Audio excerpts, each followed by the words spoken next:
that it's more difficult to influence a person if he keeps his thoughts in purity? Yes, absolutely. When faced with various religions, it is very difficult to influence Muslims. They are in a constant connection with the egregore. They do namaz every day and read prayers on a daily basis. They are constantly under some kind of a dome, so it is very difficult to influence them. When you start impacting a person, he begins to address in a prayer. Indeed, many of them are very different from those who come to church only when everything is bad in their life. They come to pray, and then for 5 years they forget about God, some canons, and so on.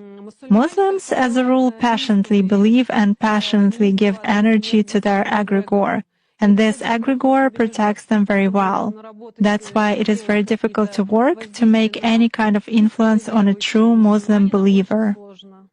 Is this some kind of a good egregore? Well, for them, yes. This egregore is good for adepts who contribute good energy to it. How do you sense it? For instance, you have found an energy trace of such person. What's next? Do you try to drag him somehow to visualize this threat and you fail? Or how do you do that? It disappears. I cannot get a grip on it. I focus on it, but something immediately knocks me out of the flow, just like that. Or I visualize a person in front of me clearly and can affect him even at a mental level, but some image is not created in my mind at all. I even look at a photo, reproduce an image, but it vanishes from my mind.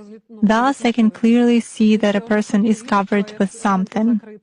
Does this only work with Muslims? It does for me.